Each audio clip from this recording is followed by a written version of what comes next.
नमस्कार बच्चों। जैसा कि हमने भाषा और लिपि इससे पहले वाले अध्याय में पढ़ा था, भाषा और लिपि। तो लिपि की आवश्यकता क्यों होती है? लिपि क्या होती है? लिखने का जो चिन्ह होते हैं, है ना, जिसे ज्ञान, विचार और भावों को स्थिर, स्थायी तथा विस्तृत बनाने के लिए जो है लिपि का उद्भव हुआ है।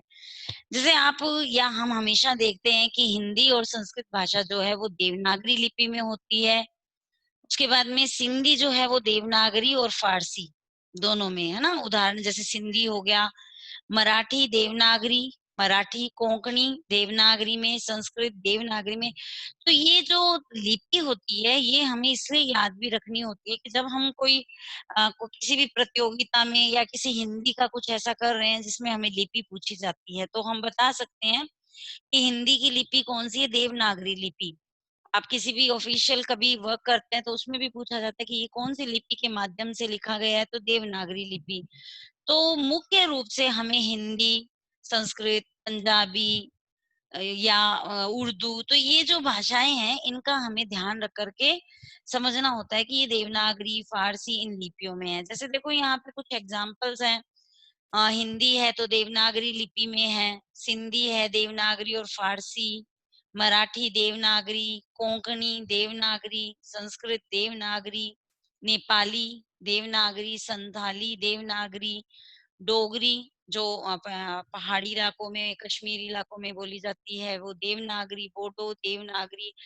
ये डोगरी, बोडो ये जो भाषाएं होती है ये अनुसूचित जनजाति में, जैसे एससी इनमें बोली जाती है, अलग एरियाज में इनको बोला जाता है। मैथिली, मैथिली भाषा में बहुत सारी काव्य रचनाएं की गई, वो भी देवनागरी में है। कश्मीरी, फारसी, उर्दू फारसी, उड़िया उड़िया, बंगला बांग्ला, असमिया असमिया, तमिल तमिल ब्रह्मी, तेलुगु तेलुगु ब्रह्मी, मलयालम कन्नड़, मणिपुरी, पंजाबी गुरुमुखी, गुजराती गुजराती। तो हमें मुख्य रूप से संस्कृत, हिंदी, अंग्रेजी इन भाषाओं का ध्यान रखना है क्योंकि यह जो है हमसे हमेशा पूछे जाते हैं। उसके बाद में देखिए कि किसी भाषा की नियमावली को, अब जैसे एक प्रश्न बनता है कि व्याकरण किसे कहते हैं। हिंदी भाषा का जो द्वितीय पार्ट होता है व्याकरण भाग, वो हमारे लिए बहुत महत्वपूर्ण स्थान रखता है पूरी व्याकरण ज्ञान के लिए। जब तक हम भाषा को व्याकरणों के नियमों में नहीं बांधेंगे तब तक उस व्याकरण का या उस भाषा का कोई महत्व नहीं होता। लिखित रूप से जो भाषा होती है उसी का महत्व जो है होता है। और दूसरी बात ये कि चिन्हों के द्वारा जब हम उस भाषा को, जैसे हमने एक बार पहले अभी इससे पहले पढ़ा था कि बोली और भाषा, तो बोली तो वह होती है जिस क्षेत्र में हम रह रहे हैं, तो क्षेत्रीय भाषा देशज भाषा कहलाती है। मारवाड़ी हमारी अगर मान लीजिए बोली है तो हम मारवाड़ी में बात करते हैं। परंतु जब तक उसकी कोई लिपि नहीं होगी या जब तक उसकी कोई व्याकरण नहीं बनेगी तब तक उस भाषा को शुद्ध और मानक नहीं बताया जा सकता। तो व्याकरण क्या है? किसी भाषा की नियमावली को व्याकरण कहते हैं। नियमावली, अगर हम इसको अलग अलग करते हैं, नियम प्लस अवली, अवली माने माला, तो नियमों की जो माला होती है या जो नियमों में बंध जाती है भाषा, वो व्याकरण कहते हैं। व्याकरण भाषा को शुद्ध और मानक बनाता है। तो ये हम सबको पता है कि व्याकरण जो है वो भाषा को शुद्ध और मानक बनाता है। कैसे? जैसे मान लीजिए मैंने कहा मैं बाजार जा रहा हूँ, सिंपल सा एक वाक्य बनाया, मैं बाजार जा रहा हूँ, तो हम सबको समझ में आ रहा है कि ये शुद्ध भाषा है कि मैं बाजार जा रहा हूँ। परंतु मैंने कहा मैं जा रहा हूँ बाजार, तो यहाँ पे थोड़ा-सा हम संशयात्मक स्थिति में पहुँच सकते हैं।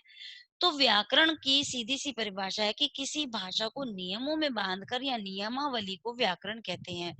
व्याकरण भाषा को शुद्ध और मानक बनाता है। इसके 3 विभाग होते हैं। व्याकरण बनाने के लिए हमें सबसे पहले वर्ण विचार लेना होता है, उसके बाद हमें शब्द विचार लेना होता है और उसके बाद वाक्य विचार। जब हम अगला चैप्टर करेंगे तो ये वर्ण विचार ही चैप्टर है। जैसे वर्ण विचार, वर्ण विचार में क्या होता है? वर्ण क्या होते हैं? जो वर्णों की माला है, जैसे अ, आ, इ, क, ख, ग, घ, ड़ है। है ना? 25 स्पर्श व्यंजन है जो, तो इसके अंतर्गत विभिन्न स्वरों और व्यंजनों का जो उच्चारण है, लेखन है और संधि पर विचार किया जाता है। जैसे आ प्लस म, आम, क प्लस म प्लस ल, कमल। इस प्रकार से जो स्वर होते हैं, व्यंजन होते हैं, उनका उच्चारण, लेखन और संधि पर विचार किया जाता है। सेकंड है शब्द विचार। जब आप वर्णों को कर लेते हैं तो वर्णों को मिलाकर के आप शब्द बनाते हैं। तो इसके अंतर्गत विभिन्न शब्दों के विभिन्न रूप आते हैं, जैसे संज्ञा, सर्वनाम, विशेषण, क्रिया, अव्यय आदि पर विचार किया जाता है। थर्ड जो हमारा है वो है वाक्य विचार। इसके अंतर्गत क्या होता है, वाक्य। जब आप सबसे पहले क्या होता है, वर्ण को लेते हो, वर्ण के बाद में आप शब्दों को लेते हो और उसके बाद में आप वाक्य को बनाते हो। तो वाक्य विचार में हम क्या विचार करते हैं, इसके अंतर्गत पद आते हैं, पद बंध आते हैं, वाक्य रचना और वाक्य रूपांतरण पर विचार किया जाता है। तो इस प्रकार से इन तीनों जो बिंदु हैं, इन तीनों बिंदुओं को ध्यान में रख करके हम एक व्याकरण को तैयार करते हैं जो शुद्ध और मानक होती है और हमारे व्याकरण ज्ञान को आगे की तरफ बढ़ाती है। तो आप ये सब बातें जान गए होंगे। एक बार हम इसका रिकैप ले लेते हैं, छोटे-छोटे बातों में देख लेते हैं कि हमने क्या पढ़ा है। सबसे पहले भाषा क्या होती है? तो भाषा अपनी बात कहने और लिखने का साधन है। आप किसी बात को बोलिए, किसी बात को लिखिए तो वह भाषा के माध्यम से ही होता है। उसके बाद में भाषा के 2 रूप होते हैं। कौन-कौन से होते हैं? एक मौखिक होता है और दूसरा लिखित होता है। मौखिक जो मुख के द्वारा और लिखित जो लेखन के द्वारा। तो मौखिक भाषा को लिखने के लिए जो लेखन चिन्ह प्रयोग किए जाते हैं उन्हें लिपि कहते हैं। अब देखिए, मौखिक भाषा और लिखित भाषा क्लियर हो गई है। अब मौखिक भाषा तो हमने बोल दी, परंतु उसको लिखित भाषा में कैसे कन्वर्ट करेंगे? तो जो लेखन चिन्ह होते हैं, उनका प्रयोग करने पर एक लिपि बन जाती है। जैसे हिंदी देवनागरी लिपि, संस्कृत देवनागरी लिपि, गुरुमुखी पंजाबी भाषा। तो इस प्रकार से ये लिपि है। उसके बाद में बोली जो है वो भाषा का स्थानीय रूप है। स्थानीय रूप मतलब जैसे मान लीजिए मैंने आपको एग्जाम्पल दिया, हम बीकानेर में रह रहे हैं, तो हमारी बीकानेर की भाषा अलग है। अब आप कहीं हरियाणा में चले जाइए तो हरियाणा की जो क्षेत्रीय भाषा है वो अलग है। तो ये बोली जो है वो भाषा का एक स्थानीय रूप होता है। हिंदी की 18 बोलियां हैं, उनके 5 वर्ग हैं, जैसे मैंने आपको बताया ही था, पश्चिमी हिंदी, पूर्वी हिंदी, बिहारी, राजस्थानी और पहाड़ी। हिंदी भारत की राजभाषा है। हिमाचल, हरियाणा, दिल्ली, राजस्थान, उत्तरांचल, उत्तर प्रदेश, मध्य प्रदेश, छत्तीसगढ़, बिहार और झारखंड की भी राजभाषा हिंदी है। अब हमने एक वहां पर पॉइंट पढ़ा था कि हिंदी भाषा का महत्व। एक छोटी-सी बात में लेते हैं कि भारतवासियों के लिए आपसी संपर्क का माध्यम होने के कारण हिंदी संपर्क भाषा भी है और राष्ट्रभाषा भी है। सिर्फ भारतवासियों की नहीं, अन्य जगहों पर भी ये राष्ट्रभाषा है। हिंदी के अतिरिक्त 21 भाषाओं भी भारत की राष्ट्रीय भाषाएं, मतलब टोटल कितनी हो गई? 22 भारत की राष्ट्रीय भाषाएं हो गई। अब लास्ट हमने पढ़ा था कि व्याकरण क्या है। अगर छोटे रूप में पढ़ते हैं, सीधे शब्दों में पढ़ते हैं, तो भाषा के नियमों को व्याकरण कहते हैं, जब हम नियमों में भाषा को बांध लेते हैं। तो इतना हमने इस चैप्टर के अंदर अध्याय किया, हमने पढ़ा और एक छोटे स्तर पे हमने इनको एक बार फिर से जो है दोहरान कार्य कर लिया। अगर आपको परिभाषाएं जो है वो बड़े स्तर पर याद नहीं होती है, तो आप इनमें से भी भाषाओं को लेकर, परिभाषाओं को लेकर के याद कर सकते हैं। अब देखिए, एक क्वेश्चन बनता है, अपनी परीक्षा स्वयं लें। अब पहली बात तो हमें प्रश्न ये बन रहा है कि अपनी परीक्षा स्वयं ले, तो स्वयं किसको लेनी है? जो अध्यापक ने या अध्यापिका ने आपको पढ़ाया है उसकी आप परीक्षा स्वयं लीजिए। आप अपना मूल्यांकन स्वयं कीजिए कि हमने कितना पढ़ा और हमें कितना समझ में आया। तो ये जो यहाँ पे एक प्रश्न है कि अपनी परीक्षा स्वयं ले, वास्तव में ये जो है आप लोगों का, छात्राओं का ये मूल्यांकन होता है। अगर इसमें मैं आपको उत्तर करवाऊंगी तो इसका मतलब आपका मूल्यांकन नहीं हुआ। तो आपको ये सब मैंने पढ़ाया है, आप अपना मूल्यांकन कीजिए कि आपको कितना आता है। जैसे देखिए, भाषा किसे कहते हैं? तो अब आपको पता ही है कि भाषा कौन सी होती है, जो बात कहने या लिखने का साधन है। भाषा के कौन से दो रूप हैं? तो कौन से 2 रूप हैं? अभी आपके दिमाग में आ ही गया, जीवा पे तो जवाब आ ही गया कि भाषा के 2 रूप हैं, मौखिक और लिखित। भाषा और बोली का अंतर स्पष्ट कीजिए। आप अपने शब्दों में बताइए कि भाषा क्या होती है और बोली जो है वो एक स्थानीय भाषा होती है, तो क्या होता है उसके बारे में? हिंदी भाषा की प्रमुख उपभाषाओं के नाम हमने चैप्टर में ये पढ़ा है। आप बताइए कि ये क्या होता है? लिपि किसे कहते हैं और हिंदी भाषा की लिपि का क्या नाम है? लिपि जो चिन्हों को लिखने की प्रक्रिया होती है और हिंदी भाषा की लिपि देवनागरी लिपि है। आप हिंदी भाषा के साथ इसे अन्य भाषाओं में भी लीजिए, जैसे कोंकणी हो गया, मराठी हो गया, उर्दू हो गया, तो ये और भी आप जो है इसके साथ में डाल कीजिए, तो ये मूल्यांकन आप स्वयं जो है अपना करेंगे। अब आगे देखिए प्रश्न नंबर 6। अब इस 6 में देखिए क्या है, लिपियों के नाम उनके सामने लिखिए। वैसे तो हमने सारा जो है अभ्यास कर लिया है, परंतु एक बार हम यहाँ फिर से देखते हैं। जैसे अंग्रेजी भाषा है, तो अंग्रेजी भाषा की लिपि कौन सी होती है? रोमन। आप हमेशा जो टिक वाले प्रश्न उत्तर होते हैं उनमें हमेशा ध्यान रखिए कि आप जो 4 प्रश्न होते हैं, तो जैसे मैंने बताया कि अंग्रेजी की रोमन, आप लोगों को जो ऐसे वाले प्रश्न होते हैं टिक द करेक्ट, उसमें हमेशा एक चीज ध्यान रखनी है कि 4 ऑप्शन दिए होते हैं, वस्तुनिष्ठ प्रश्न होते हैं, ये 4 ऑप्शन दिए होते हैं। उन ऑप्शन में आप लोग पहले हर तीनों जो ऑप्शन होते हैं उनका उत्तर देखिए, फिर उसके बाद जो बचता है वो उसका आंसर होगा। इससे क्या होगा कि बाकी तीनों का भी जो है हमें ज्ञान हो जाएगा। जैसे देवनागरी, अब पहला है हमारा अंग्रेजी। अब पहला जैसे आप देखिए इसका ऑप्शन देवनागरी, तो आपके दिमाग में ये बात होनी चाहिए कि देवनागरी जो है वो हिंदी और संस्कृत भाषा की लिपि है, ठीक है।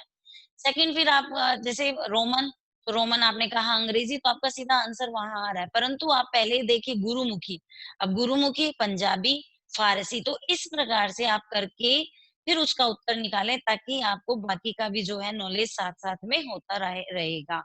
अब सेकंड देखिए पंजाबी। अब पंजाबी में अब आप तीनों को कर सकते हो कि देवनागरी हिंदी होती है, रोमन अंग्रेजी होती है, फारसी ये होता है, तो गुरुमुखी जो है वो पंजाबी की है।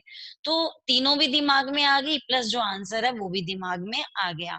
उसके बाद में ग है उर्दू। अब उर्दू में क्या होती है? उर्दू फारसी है ना, तो उर्दू का फारसी हो गया। उसके बाद में नेपाली, तो नेपाली भी किस में होती है? देवनागरी। उसके बाद में संस्कृत देवनागरी, मराठी देवनागरी और हिंदी देवनागरी। तो इस प्रकार से ये हमारा जो है प्रश्न हो गया। अब प्रश्न नंबर 7 देखिए, निम्नलिखित प्रांतों की राजभाषाओं के नाम राज्यों के सामने लिखिए। कौन से प्रांत में कौन सी जो है भाषाएं होती हैं? जैसे देखिए पंजाब, पंजाब में क्या कैसी भाषा होती है? अगर हम हिंदी करें पंजाबी, तो पंजाब में तो पंजाबी बोलेंगे, तो पंजाबी हो गया। हरियाणा, हरियाणा में क्या होती है? हरियाणा में अगर आप प्रांत देखिए, अगर क्षेत्रीय भाषा होती ना यहाँ पर, तो हम हरियाणवी कर सकते थे, परंतु यहाँ क्षेत्रीय भाषा नहीं है, यहाँ प्रांत की भाषा पूछी है, तो हरियाणा की हिंदी हो जाएगी। ठीक है। उत्तर प्रदेश, उत्तर प्रदेश की कौन सी हो जाएगी? हिंदी, मुख्य रूप से हिंदी होती है। बंगाल, बंगाल में बांग्ला बोली जाती है। गुजरात, गुजराती। तमिलनाडु में तमिल। उड़ीसा, उड़िया। मध्य प्रदेश हिंदी। उसके बाद में आंध्र प्रदेश तेलुगु, और असम में असमिया। तो इस प्रकार से ये प्रांत की जो है वो राजभाषाएं उन राज्यों में बोली जाती है, उनके बारे में हमने पढ़ा। अब प्रश्न नंबर 8, व्याकरण किसे कहते हैं? जैसे मैंने आपको बताया कि अगर हम सिंपल सी भाषा लेते हैं तो भाषा के नियम जो होते हैं वे व्याकरण कहलाते हैं, है ना। भाषा के नियमों को हम व्याकरण कहते हैं। अब व्याकरण के प्रमुख विभाग कौन कौन से हैं? तो आपको ये हमने जब पाठ में पढ़ा था, आप स्वयं इसका मूल्यांकन कीजिए कि कौन कौन से होते हैं। प्रश्न नंबर 10 देखिए, निम्नलिखित प्रश्नों के सही उत्तर पर चिन्ह जो है वो लगाइए, राइट का चिन्ह लगाइए। जैसे भारत की राजभाषा है, अब आपकी जीवा पे इसका उत्तर भी आ चुका है, तो हम लगा लेते हैं। भारत की राजभाषा कौन सी है? हिंदी। दिल्ली की राजभाषा है, दिल्ली की राजभाषा, अब भारत और दिल्ली में कंफ्यूज नहीं होना है। दिल्ली की राजभाषा कौन सी है? हिंदी। संविधान में भाषाओं को मान्यता प्राप्त है, कितनी भाषाओं को? 22। भारतवासी भारत भाषा में संपर्क करते हैं, कौन सी भाषा ऐसी है जिससे कि हमारी ये संपर्क भाषा भी है? तो हिंदी। इस प्रकार से प्रश्न जो है 10 आपके प्रश्नों की संख्याएं थी और हमने इसको पूर्ण किया है। तो आपको समझ में आ गया होगा, पाठ 1 भाषा लिपि और व्याकरण हमने पढ़ा। अब आप लोग जो आपका टेस्ट, जो भी आपका थर्सडे को टेस्ट होता है, उसके अकॉर्डिंग आप इसको तैयार कीजिए, चैप्टर पढ़िए। कहीं भी कोई भी समस्या आती है तो आप मुझसे कांटेक्ट कीजिए। धन्यवाद। घर में रहिए, सुरक्षित रहिए।